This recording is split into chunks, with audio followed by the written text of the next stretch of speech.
The Battle of Britain is about to begin. Deep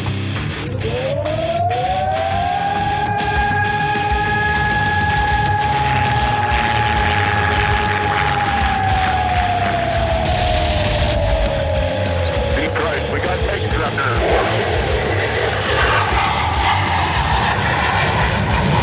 Let's follow a range on deep right. I'm being out right on the target right now. I've got a 17 right in front of me. I'm going after it.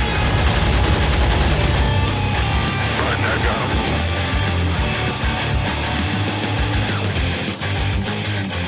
Welcome back to the Lead Pursuit Podcast. Tonight, I'm all out of gas. Not petrol, GAS. Give a shit. So we're going to skip the sarcastic and humorous intros, and we're going to dive right into tonight's episode, which might be about Great Dive. So was that a joke? Yeah, let's not worry about that. Let's just dive in. All right, first we want to talk about flight schedule, upcoming events. By the time this episode drops, it'll be after Siege of Vicksburg. So if you didn't go to the Siege of Vicksburg, you missed out. You missed out on the second annual Steve Toth Memorial Blood Red Skies tournament. I don't know how many of us are going to be there, but we're going to have fun. So coming up after that, November 3rd through the 5th, Lancaster, PA, Fall In. If you aren't there, you're a loser. That's okay. You didn't want to hang out with us and freeze your nards off in Pennsylvania. Don't ask us why we're coming to see Steve in winter, but we are. So 3rd through the 5th, come on out, hang out with us at Fall In, have a good time. We'll have a booth there in the vendor area so we can stream and do some cool things there. And then we're going to hang out in the evenings and just generally have a good time. Anything you two freaks, Brett or Steve, want to say about Fall In? It can't be worse than Chicago in late spring, late March, right? I mean, it's kind of this, right? I don't know. Like I don't visit that part of the world in winter. It could be, I guess, but it's not like it'll be Not fun. likely. And I'm excited for it because it's like, you know, it's an event that we can just kind of chill out with people. We're not running a whole bunch of stuff. So Yeah, we've got 2 demos going, one for Missile Threat, one for some jet stuff for Blood Red Skies Wing Commander. So super laid back schedule. Come out, have fun, and hang out with us. It should be a really good time. All right.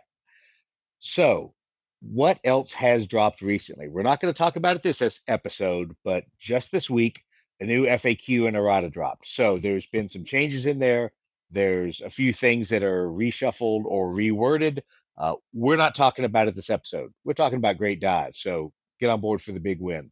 We'll talk about the FAQ next episode, and we'll break it apart and talk about each of those individual elements. And thank goodness they put out an errata for my scenario in the Wing Commander book. Thank God. I no longer feel embarrassed to tell people there's a scenario from Lead Pursuit in there because there's actually now an errata for it. So anyway, let's hop into the topic of Great Dive. So Brett, you're our duty expert on Great Dive and on this trait. We're going to ask you, even though you normally don't play those terrible American airplanes that always get stuck with Great Dive, you don't normally play them. Talk us through Great Dive and talk us through why we're going to talk about it tonight. Well, a couple of reasons. I thought it'd be a good idea to talk about traits from time to time and just kind of, oh my gosh, I actually said it without meaning a pun. I was going to say do a deep dive on the traits. Anyway, they deserve, some exploration. And I like Great Dive because I really like BF 109s and they almost all have Great Dive, Great Climb. So there'll probably be a Great Climb episode that comes at some point too. Shocking. Anyway, Didn't see that one coming.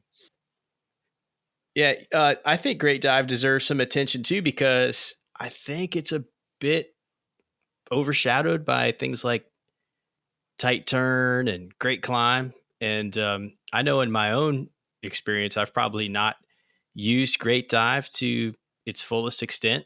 So we'll talk a little bit about that, and like where you see Great Dive, what the heck it is, maybe some permutations that might come out of it with some, rules discussions, and some planes that have it, and maybe some combos and stuff we can do. So that's what it's all about. Okay, so what does Great Dive do? How does it currently, not some of the proposed changes, but how does it currently interact in the game as a trait on the airplane? All right, I got the card right here. Great dive. It says the plane's heavy engine and low drag airframe meant it could dive faster. For play, it says on a plane with this trait, burning advantage to dive. Do add the plane's maximum move instead of 6 when burning advantage to dive. It's a discard. All right. So So we'll talk in a bit about how it might change, but right off the bat in the game, it gives you a chance to, instead of doing a 6-inch dive, do a dive of whatever your maximum move is. So 7s become a total of 14, 9s become a total of 18. Quick math in public there. So it gives you an ability to really get across the board, especially if you're playing 36, a 3x3 board, like some of the initial games were played in, and even on a 4x4. I mean, you think most of these scenarios tell you to start 18 inches or more away from an enemy formation, an enemy element. So that's going to give the average great dive aircraft an immediate ability to get right inside gun range. Yeah, one point about it too is, if your aircraft is not super fast, right, you don't really see a great advantage. But I can tell you that once you start getting like speed 7 and certainly speed 8, that even though it seems like a little bit, it definitely feels meaningful on the table. That's been my experience. Well, I think people also sometimes forget that the second purpose, which we'll talk about a little bit later, of the Great Dive card is to pair with a doctrine. And so even if you're only getting the same amount of dive and you're playing Great Dive, you may be playing that Great Dive to reset your doctrine between multiple aircraft. So there's times that you may be a 6-inch aircraft with Great Dive, not a big deal because you're pairing that to do something else in there. Okay, so that's right. Let's talk a little bit about the other proposed answers. So there were a couple different ways people have said that we might think about changing up Great Dive, either in version 2 of the game or in a future errata. Well, there's been some discussion that maybe because of what I just described, that not all planes really get a great dive effect if their speed is not greater than 6, right? Because it's add 6. Right. If you're already speed 6, your max isn't any different than any other plane's dive, right? So how great is that? I mean, so even if that's the case, like you just mentioned, and we'll get into a little bit more, you still get the bonus card play for at least 5 different doctrine cards that use Great Dive as a bonus. But, some people have some feel badsies probably because, if you're flying speed 6, you're like, man, my plane dives, but my Great Dive's not so great, is it? So there's been some discussion about maybe making Great Dive a straight +9 for instead of your max speed. So even if you're a slower aircraft, it's you get that'd be a pretty substantial dive if you had that trait and it changed to a straight 9. There's another discussion, another thing that presumably is being play tested since back in like late September, to do let's see, I have it written down right here, to do the normal add 6, but then also add the pilot skill. Right. And so there's been a lot of discussion. There was some discussion back in September on the Ready Room. A lot of people chimed in, and some folks feel like, yeah, I like the pilot skill thing because it just means, you've got a more skilled pilot who can get the most out of his aircraft, and it's, the way he flies it. And then other folks maybe chimed in and suggested, well, it's really about the aircraft that has that, not the pilot. So you have I don't want to say two camps because I don't want to suggest that it's that contentious of a thing, but there's some different potential ways to go. I'm not really sure which. I think at first I thought I liked the straight +9 first, but the more I think about it, I'm not so sure. I think both have merits. So, Steve, what are your thoughts on the two options out there? I understand for the simplicity of the straight +9 because Blood Red Skies is certainly like, it's a simpler game, right? Unless you're playing twin engine and then you need like a doctorate to figure it out. But Blood Red Skies is a simple game. I have an undergraduate degree and I've figured out multi-engine. I think I have, maybe not. But so I understand the simplicity, but I really like the idea of the pilot skill for a couple reasons. One, I think there's a real legitimacy there that a better pilot has the ability to get more out of their plane, or even not more out of the plane. I would say like they have more guts to push the plane closer to that, edge of the envelope. And the other thing I think that the pilot speed thing does is for tournament play, there's not really a lot of penalty to taking low skill pilots just to get more planes, right?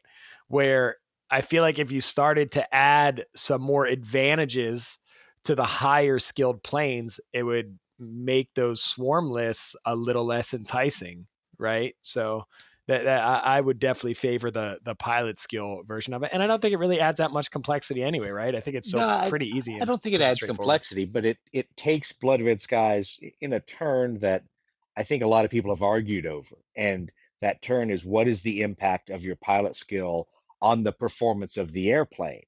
Because normally it's your pilot skill in relation to something else. I mean, normally it's saying, okay, I'm going to take the pilot skill for an outmaneuver, or it's a pilot skill to make a maneuver check that I'm being forced to make. So your skill kind of works in there. In other ways, it's very obvious, but it's not for a trait. It's like, obviously, if I'm shooting, I'm using my pilot skill unless I'm a multi-engine turret guy.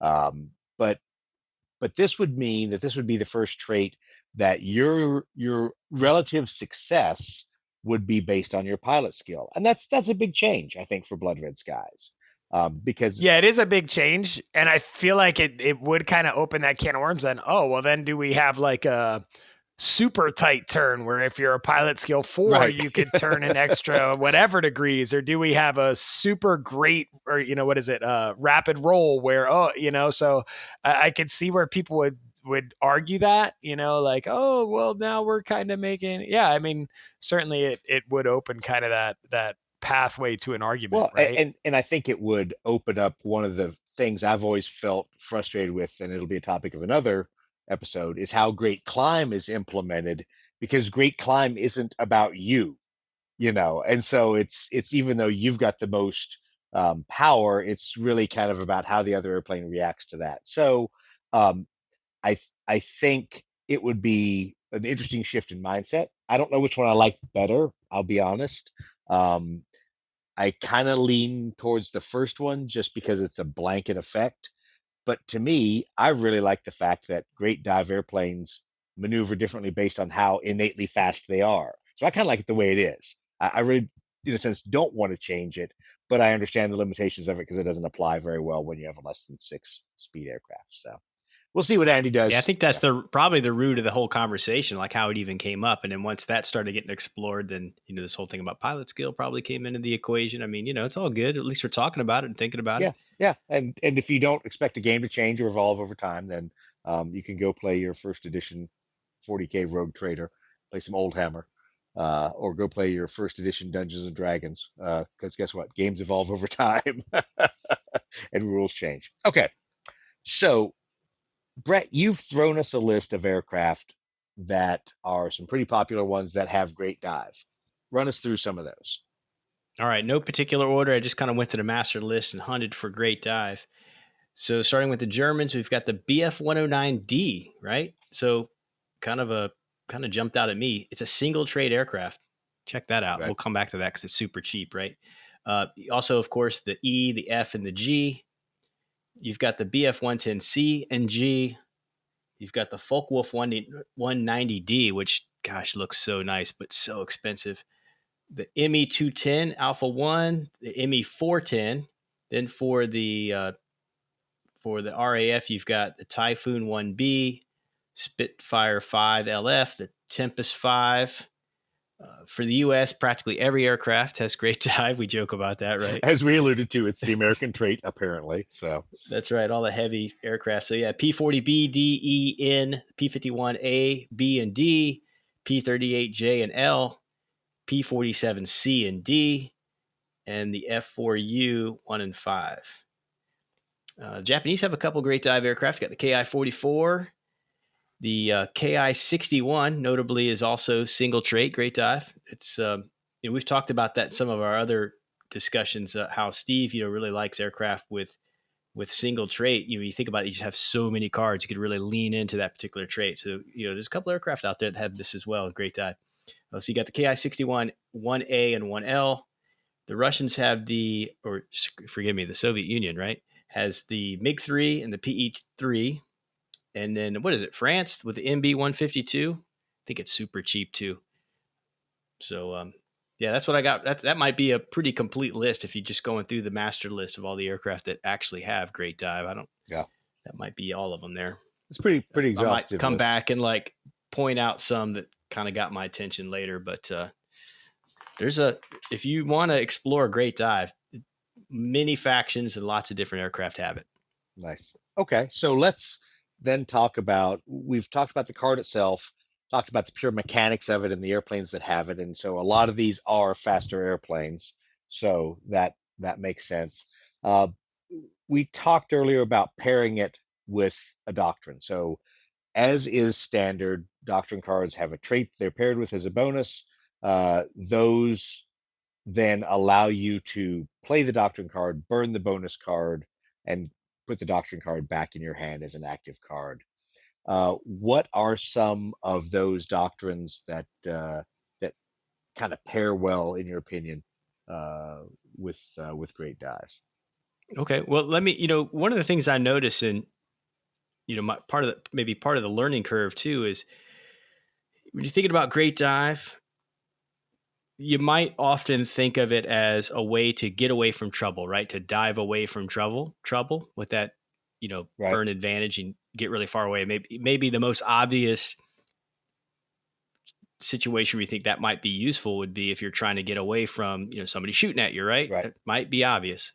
But besides a more clearly defensive way to use great dive, there are also some offensive ways to put great dive to good use, and the doctrine cards sort of reflect that. So I'll start with the defensive ones. You've got dive away. Oh, and let me make one more comment about doctrine cards. So that might be kind of like next level in your Blood Red Skies, like list building or whatever, is actually adding doctrine cards intentionally that bonus with your aircraft traits, right?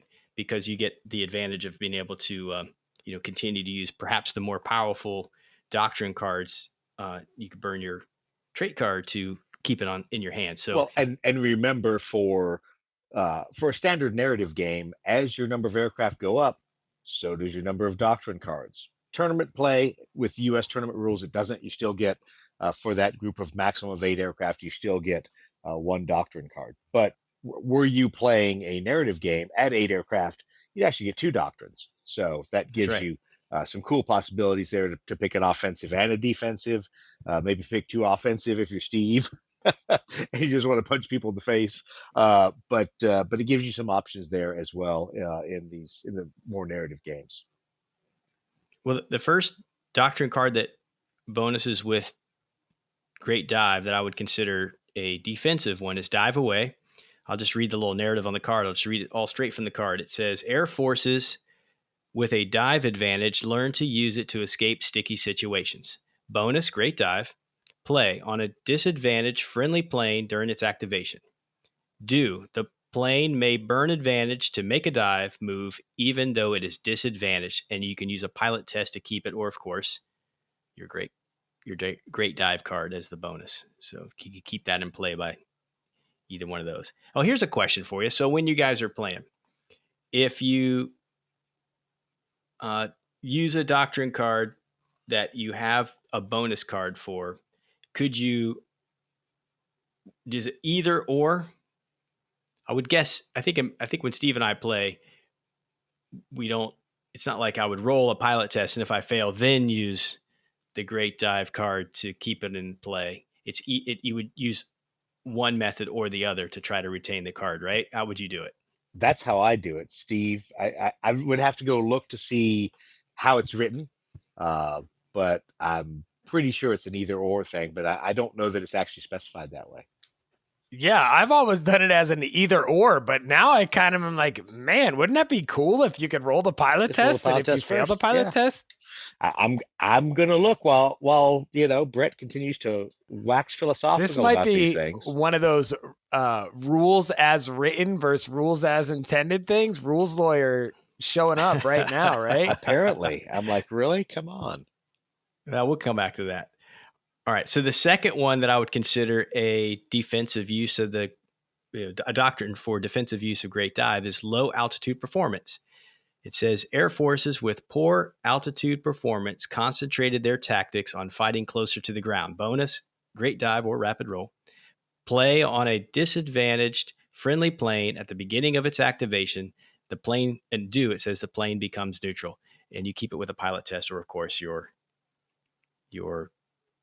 great dive bonus card. So maybe we should talk a little bit about how the heck you play these. I just read the cards, but didn't really describe how to play either one. So with dive away, just to kind of revisit that one, if your aircraft is disadvantaged, you can dive even though it's disadvantaged, right? That's pretty cool because normally you have to burn advantage to do the dive, right? So that's just kind of a nice way to get out of dodge, even if you would otherwise maybe be in a situation where you're going to be shot down or be in threat of being shot down, or you just need to get somewhere in the board where you'd rather be so that you can then climb. But you otherwise wouldn't have a way to do it. With this card, you can do that thing. Yes, sir. Okay, so I'm going to read straight out of page 15, doctrine and bonus cards from the Airstrike rules. It says, to represent this, most doctrine cards list a bonus card in the form of an aircraft trait card. When a doctrine card is played, a bonus trait card of the kind specified can also be played on the same aircraft. Can also be played. Both cards take full effect. Okay, we know that, if applicable. And the player only discards the trait card afterwards, retaining the doctrine card in their hand to potentially use again. And here's the key information. Note that no retention test is made in this case. The trait card is always discarded and the doctrine card is always retained. So you cannot do both. There is no retention test when you do that. Now, someone could say, no, there's no retention test when you play it, but could there be a retention test before? Then I say you're really rules lawyering this. Right. But but the key is that you don't have the retention test, as it says that they can be returned to the player's hand after the activation is over, if you make your test. So Sure. Well, it's a maybe obvious, but a good thing to revisit since we're talking about bonus card play. right. So what do you guys think about dive away?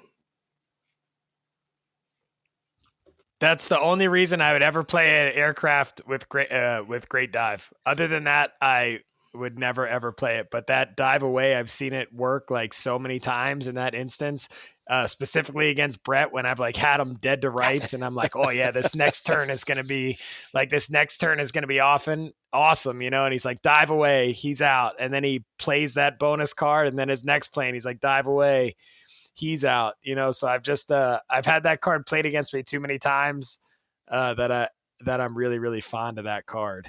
Yeah, especially if you've got a speed 7 aircraft or faster. I mean, that really gets out of dodge with that play. And it might be part of where folks with slower planes be like, see, that doesn't really matter for me, even, but this. Yeah, and what really stinks about it too, right, is not only can they dive away, but it gives them basically.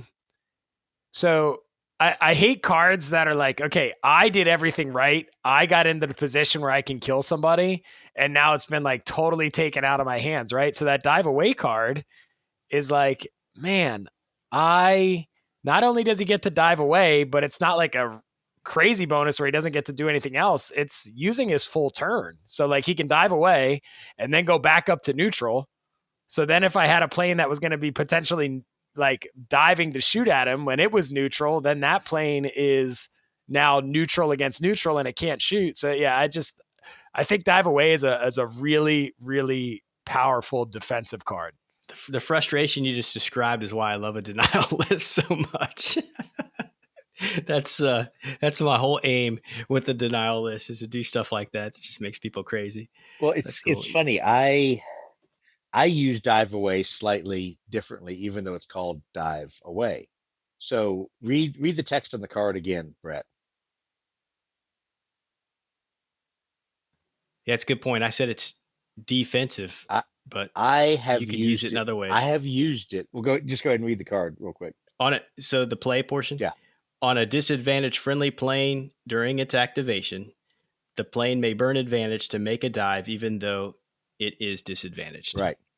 So I have used it more than once to take a disadvantaged plane, dive, be disadvantaged, and climb up at the end of the turn and be neutral. And now being a more offensive. I shouldn't say truly an offensive, but I'm now close to somebody and I'm neutral. So it in a sense I guess is defensive because I'm preventing myself from getting shot, but I'm also now in a position where I can do something. I can influence uh, the fight because I'm able to the next turn tail or do something, because I was able to climb up at the end of the turn, um, and move a long distance. So Right.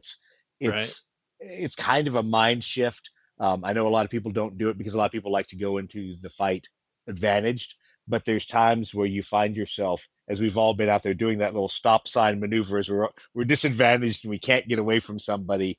But the time you turn back around, the next turn you're in there, you're still disadvantaged because you've been burning advantage to get away from this guy.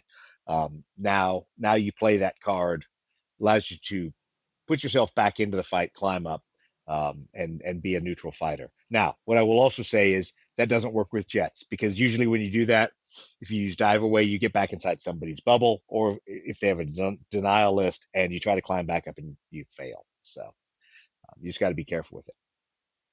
Well, that's a good call out with the, it says dive away, and we're thinking about getting away, but you could certainly. I was a kind of as you were describing, I was imagining sort of a cloudless table where somebody's disadvantaged and they're just outside of my threat range, and I'm disadvantaged also, so they're sort of ignoring me.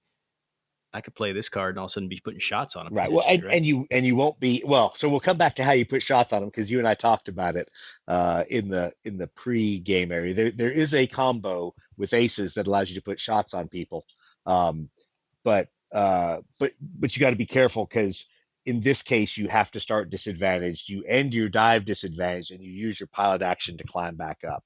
So it really puts you in phase for the next turn to do something smart, and to maintain your advantage and shoot at somebody. And it also at least might give you a chance for that fleeting shot. So you think about it, um, how the fight works out.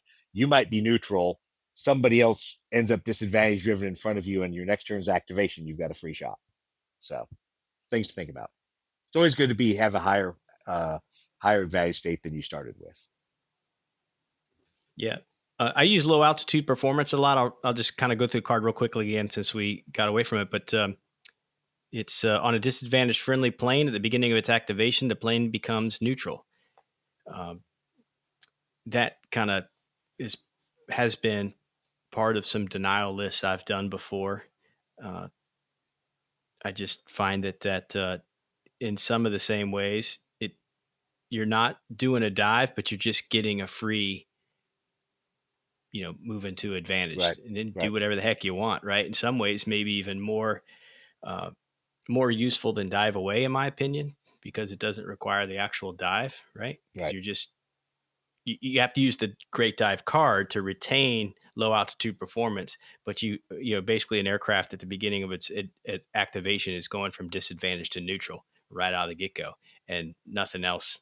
Then you just start your activation, do Right. your thing. Right. So it gives you uh, a lot of options, I guess, is what I'm trying to say. Which is it's not requiring an actual dive move. So Right. Well, I just getting use that that a lot of advantage times right to back. kind of neutralize things because if you think about it, if you're not going to use the dive and not going to burn that advantage, you've gained back. So you're going to go up to neutral immediately at the beginning, and then you can make some kind of move, and then you can climb back up at the beginning. So all of a sudden, you've gone from basically being a disadvantaged fighter all the way to being advantaged. So In in my denial list play, I try to take away all the clouds, and then I'm the only one on the board with clouds because I have a cloud in the box Yeah. with this card, basically. Exactly. So are there any, and I know I should be looking at the list, are there any tight turn, great dive aircraft? I'm pretty sure there are. I think the Tempest is question mark. I have to look at the master list. And my point, while you guys are looking at it, is that low altitude performance with a tight turn aircraft is actually pretty cool because at that point you come back up to neutral, you make a um, uh, uh, some kind of maneuver. Now remember, you can only play one doc or one trait at a time, so those count towards your max traits. But it allows you to get all the way back up to a neutral state at the end of the turn, even if you shoot at somebody, even if you outmaneuver somebody. So the next turn, you're able to do a tight turn without having to burn advantage and do a lot of cool things in there. And you're saving that advantage to continually build up over time. But Does the Spit 5 have tight turn? yeah, so it's an interesting combo if you have it in any of the aircraft. I'd have to take a look again to see. I swear I've played a great dive tight turn aircraft at some point, but I may be hallucinating. I know I've played some great climb tight turn aircraft, but off the top of my head, I don't know. Anyway, pressing on. Let's talk about offensive versions of how to play these doctrines. Yeah, so I've got a couple that I think are a little bit more obviously offensive use for great dive. The first one is sustained dive. It says squadrons with fast diving machines took full advantage of them. Bonus, of course, is great dive. Play on a friendly plane that burns advantage to dive. Do make a maneuver test for the aircraft. If a success is rolled, the plane immediately regains the advantage level it burned to dive. And you can keep this card also with an agility test. So that's kind of handy. If you know you're going to dive, you might get to dive for free, get your advantage state back. I've used this one a few times in games with Steve, but it's a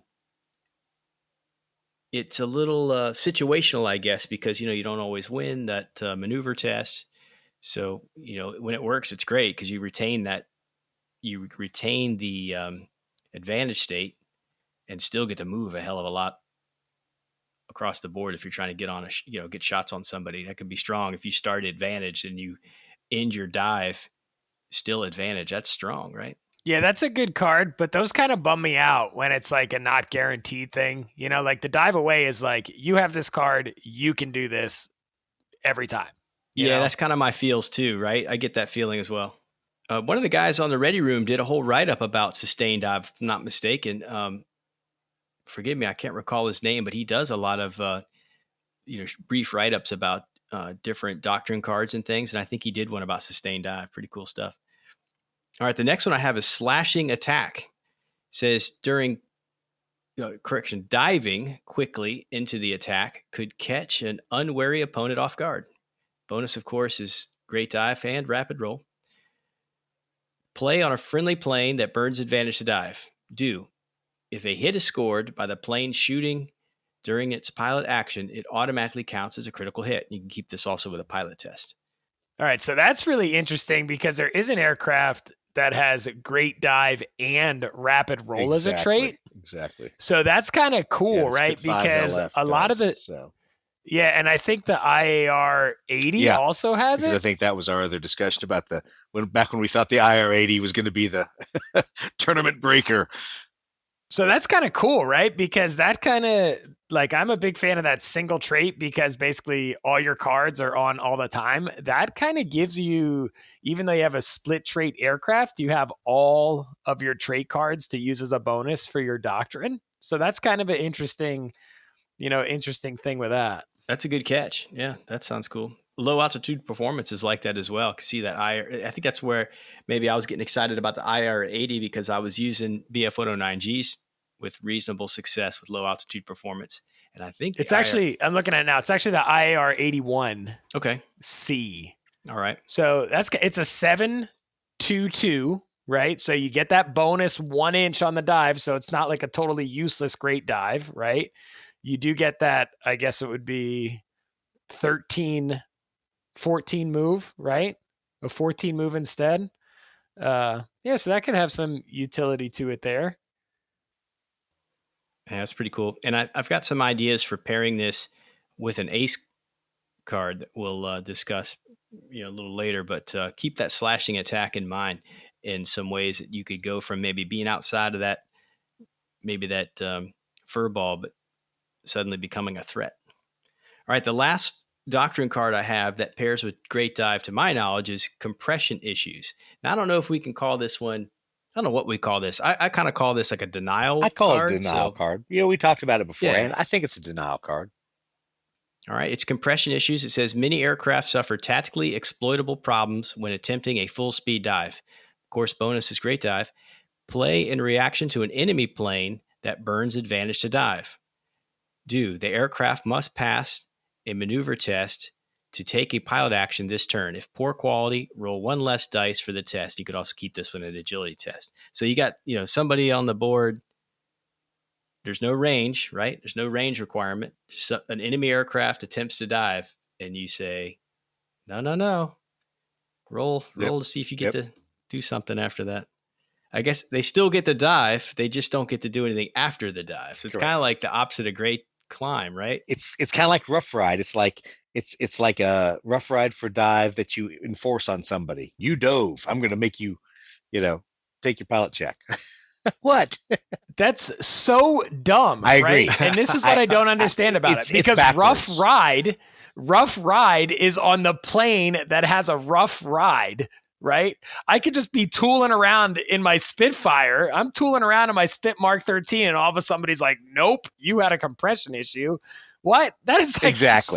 So insane. To me, compression issues is a negative trait. That's something like variants of the P-38 should have, because they had compression issues. Therefore, and I've always joked and I've said, we could always pick on Andy or whoever wrote any one of the cards and say we would have done something different. The sadist in me says that compression issues ought to be the kind of thing where you make a pilot skill check if you choose to dive. Otherwise, you lose 2 levels of advantage. So if you do that, you end up disadvantaged. You lose another one, you crash because you're freaking. I actually like that a lot, right? But it should be like rough ride. It should be exactly like rough ride. Exactly. I think the point is they wanted something that was a denial kind of card, but I wouldn't call it compression issues, but whatever, Yeah. It's so situational, though. I mean, you get so few doctrine cards, and you want to make the most of it. I'm not saying I hate it. I'm glad it's there, but I just don't know that it's going to get a lot of play because it just seems to me so situational. Here's the funny thing. Didn't we see this card first in Mig Alley, compression issues? I think that's where it first showed up. And ironically, neither one of those aircraft have great dive. So it was kind of strange that it was a doctrine that you might take there, and you would throw it at the poor MiG player. Geez, dude, he's already got enough problems with the rough ride. But I think that's where we saw it first. I have to go back and see which aircraft box compression issues came out, but I'm pretty sure it was MiG Alley. All right, so there's a couple of ace traits that use the dive mechanic, and I might need some help for somebody to call out the card. I've got Dive Master. Does somebody have the ace cards handy? I do. I think I've got them here. Give me a second here, and I'll spin down there. So Dive Master, play on an ace when burning advantage to dive. Make a pilot test for the ace. If successful, no advantage is burned for diving. And the other one I have is High Roller. Okay, High Roller. Play on a friendly ace during his activation when burning advantage to dive. So I guess you can't use it on Lydia Litvak because it says his, doesn't say her. Says his. The ace can take his 45-degree turn at the beginning of his move. It's not like they're bonus or anything, but I just thought they were worth putting in there because we're talking about dive as a mechanic. It's interesting to note that there's some. Well, I think High Roller is an interesting one because if you think about certain aircraft and traits and combos there, now you, in a sense, have for the ace a free rapid roll on that aircraft. And there's only 2 aircraft right now that have great dive and rapid roll paired together. So if you think about, all right, I want to take some offensive capability from rapid roll on the face with high roller, have them turn, but still be able to use the great dive trait and a doctrine card. Because remember, the rules are you can use one of each type. So I can use an ace card, I can use a trait card, and I can use a doctrine card and a theater card, really, if I have one to play there as well. But so for that super combo, I could turn 45 degrees left and do some kind of crazy dive. Now, I think that's huge, especially when you're trying to get away. Because one of the biggest problems we have is normally your enemy is running you down and they're driving straight forward like you are. Well, now your enemy has to burn advantage to follow you. So he may not be able to tell you because he may already be neutral. If he burns advantage and follows you in the dive, he may end up disadvantaged, so there's no tailing there. Or they may just not be able to make that turn, even when they burn advantage, just based on the geometry of how it's all set up. So I think that's an interesting combo, at least for an ace to be able to escape. Yeah, that high roller could set up an interesting attack too. Absolutely, really, right? Absolutely. Because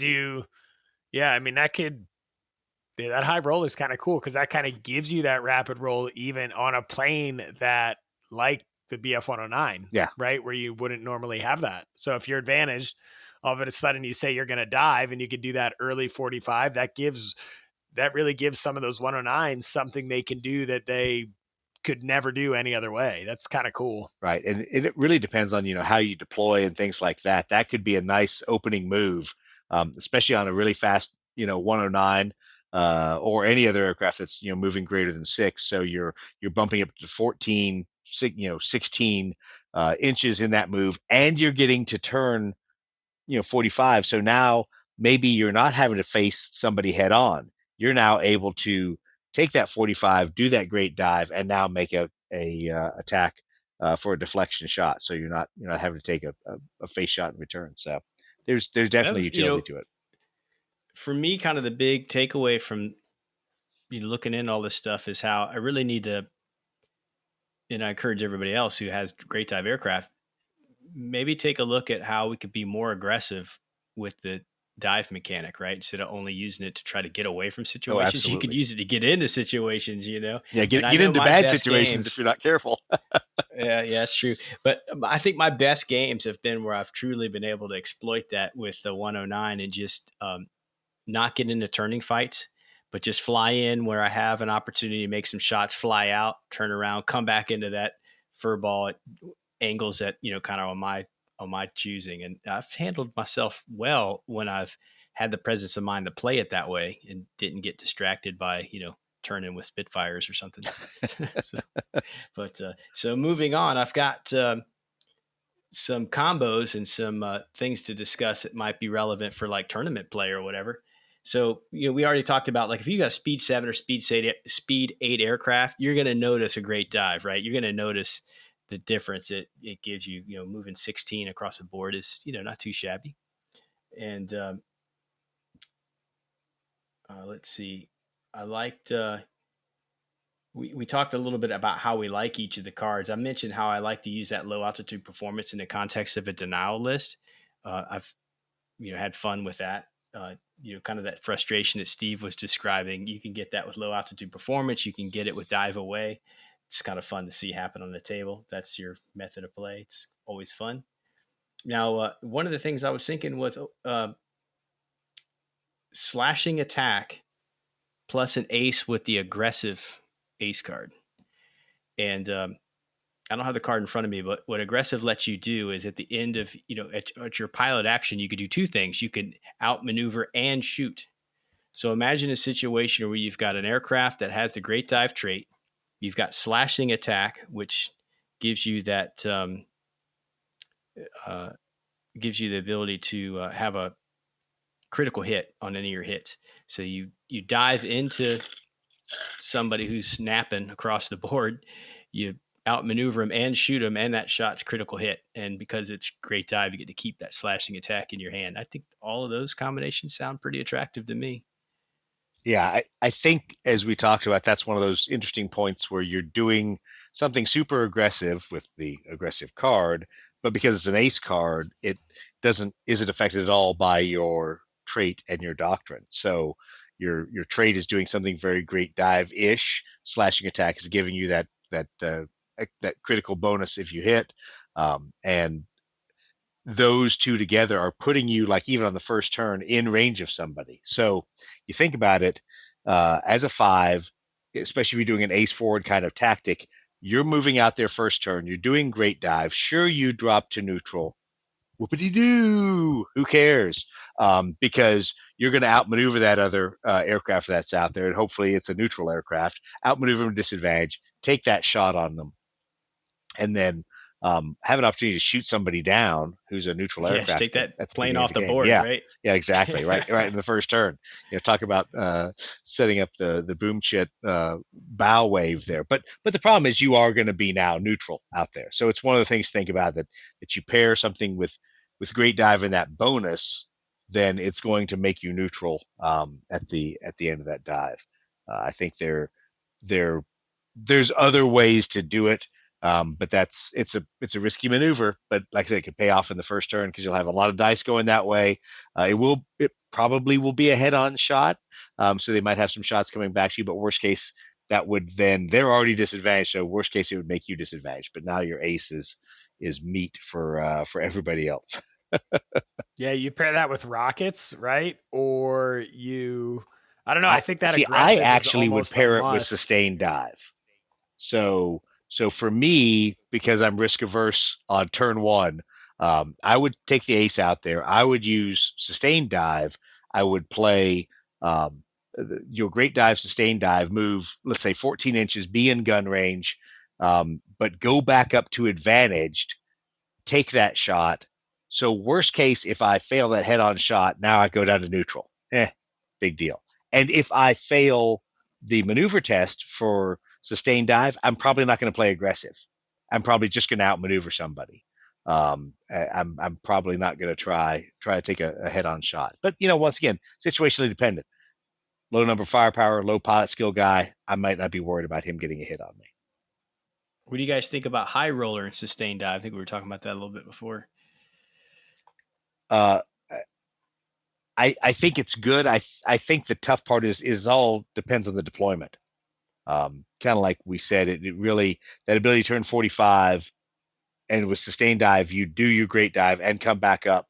That could be game changing, because you could do that at the beginning of a game, totally threaten somebody that doesn't think you can attack them, because they're 45 degrees out, based on the deployment. And usually, I think we've seen a time when you would use that is in one of those crappy freaking board setups where everyone's been throwing clouds and you're trying to optimize where your aircraft are butted up against a cloud or whatever. But now this gives that guy a chance to dive somewhere and threaten someone who thinks that they're kind of in a protected zone. Well, I like how you said, from the context of, starting on the board. Uh, the same is true if you have these aircraft that have a ton of dive cards in your hand. You could be diving to basically restart Yes. the engagement Yes. every time. So it's not necessarily turn 1, but you could be creating lots of turn 1s in your game, Well, right? By and you can pitching out, do coming that, and back you in. can use it to ignore clouds. So you could be using sustained dive to go, big deal, I'm advantaged. I dive through a cloud, I come out neutral, but because I'm using sustained dive, I come back up to advantaged. So all of a sudden, that cloud is the great neutralizer, is no longer removing your ability to get back to advantaged without climbing back up. So I think, obviously, sustained dive, the big part of that is you have to make a maneuver test. So there's an opportunity to screw it up, but it's still a cool capability. Worst case, you're neutral when you do something like that. All right. I've got a couple of aircraft listed here that I thought might be worth talking about, some combinations, right? I'm not going to hit all of them, but the ones you'll see here with the asterisk next to them. Look at this MiG-3. It's 118 with great dive. It's sluggish. It's 14 points. Could that work at all? Paired with right stuff and high roller? and a slashing attack or sustained dive? If you're super shooty and don't want to outmaneuver, yes. The problem is you're sluggish, so you'll never do an outmaneuver action. Yeah, that's right. So probably But some people may no not aggressive. outmaneuver a lot. They want to get in there, dive in, and then figure out how to get to a tailing solution. I put a note in here with a question mark. Telegram with Stalin theater card, right? That takes away would that take away the sluggish? What does that do for? I always forget because I don't play the Soviets. Telegram from Stalin. Play this card during deployment. Soviet planes in one designated squadron disregard the poor quality trait, so it gets rid of poor quality. So you could get rid of poor quality. Okay. Yeah. Well, a lot of aircraft potentially in a list like that. If I don't play Swarm, so I'm not super familiar with them, but I think you would certainly have 7 to 12 planes, right? And with your 2 doctrines. So yeah, and you get 2 doctrines with that, and that suddenly gives you a lot more options. So I'm a fan of the 109, and I noticed in this, looking through this, there's a BF 109D in a master list, right? So 126, great dive, 20 points, and maybe pair that with aggressive or high roller ace and a slashing attack or sustained dive, or even dive away. 7 to 12 planes, 2 doctrines, 20 points, man. It's so cheap. Yeah. Compared to, a 109G that's 36 points or something like that, maybe more.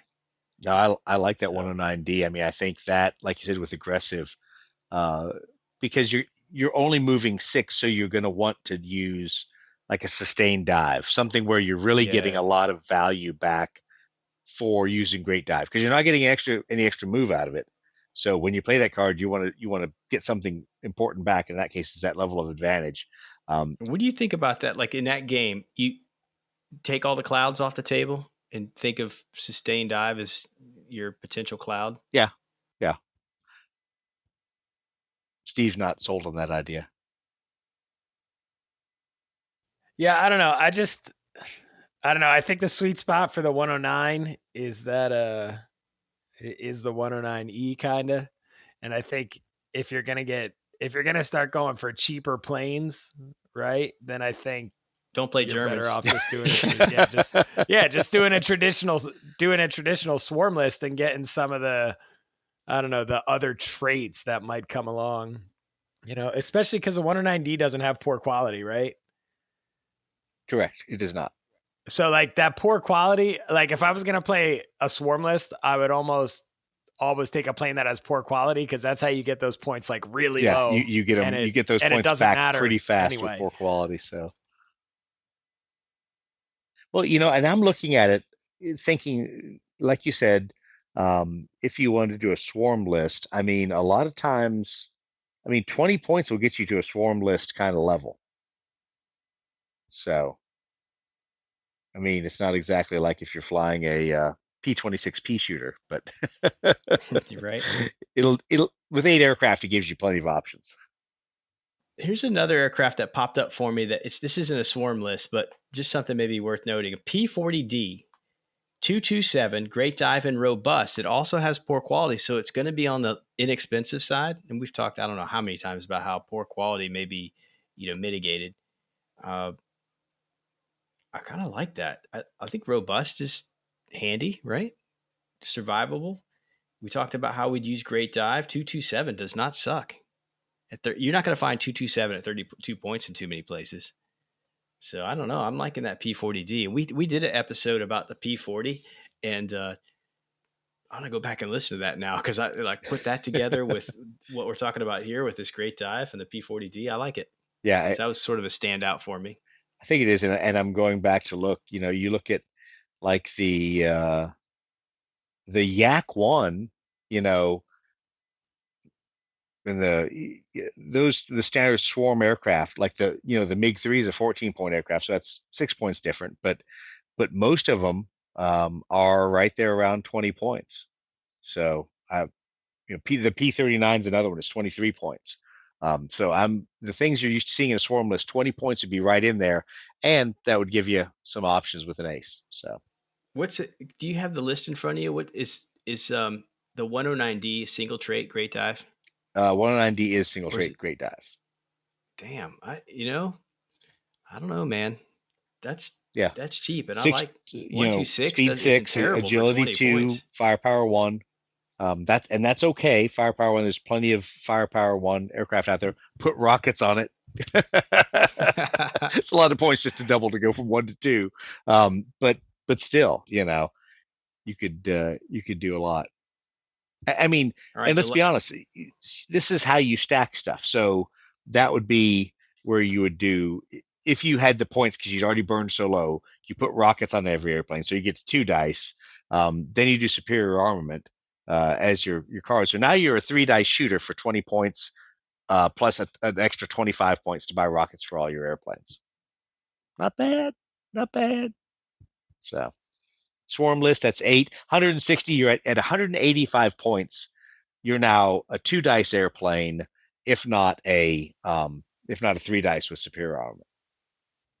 Yeah, and you make up some of that shooting ability by having a higher skilled pilot, right? that's right. Yeah, That's what I was yeah, just about to say. exactly. You could afford to have more high skilled pilots, perhaps. Yeah. Yeah, and that's actually, it's probably a better way to spend your money, but it's so easy to get that extra die for 25 points, for at least the first shot of the turn.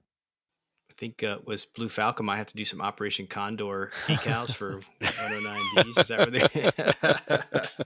Okay. All right. Last one on my list. I mean, there's some others here that we could talk about, but just to kind of, for brevity's sake, check out the Focke-Wulf 190D.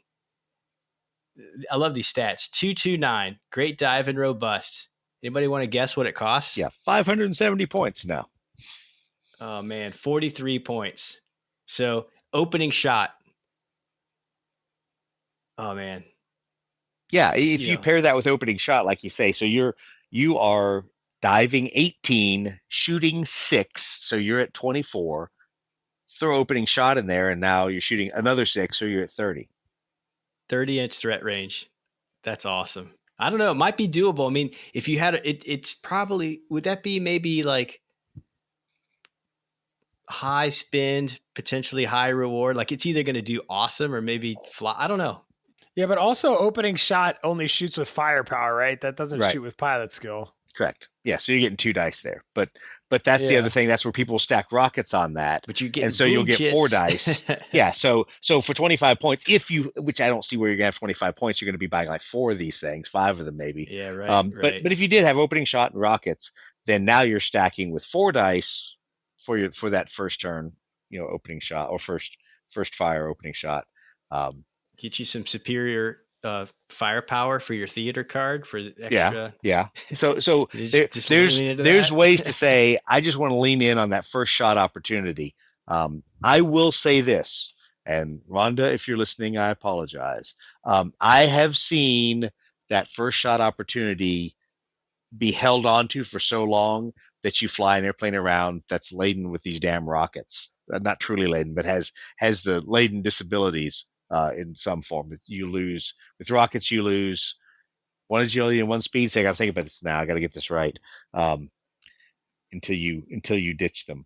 But I've seen where people should have ditched their rockets instead of continuing to try to drag them around to take an oncoming shot. So,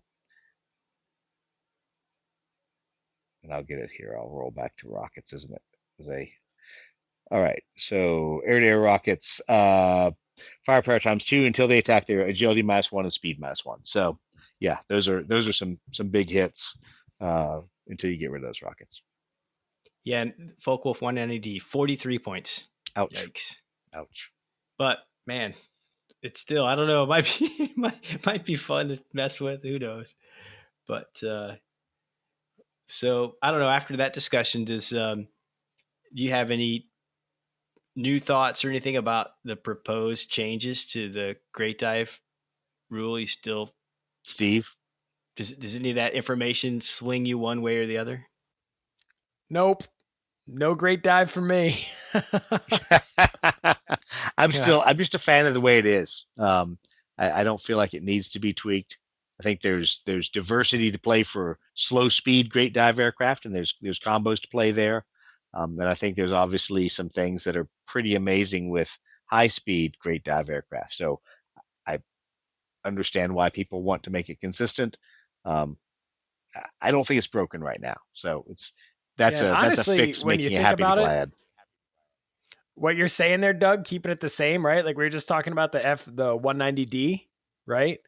Yeah. Even if it stays consistent, even if you don't add any of the other little tricks to it, you're moving 18 inches and you're getting into Yeah. firing range, right? Yeah, It like so exactly. even like totally vanilla 190D with no, none of the doctrine or Yep. anything, Yep. you're in close and shooting regardless, no matter where they want to move. So it's like, yeah, I mean, I don't know. Might be one of those things that'd be cool to change, but doesn't really need it. Well, and I would say think about a 190D where you pick up clear skies as your theater card. So if you have the ability to choose it, or you choose the table edge that has clear skies, now you can take away those clouds, so people can't hide, and you are diving first turn into a shooting solution. So you ditch your clouds, don't set your clouds out there, and take away two of theirs. So there's only two clouds in the board. Odds are they might be starting in one of them.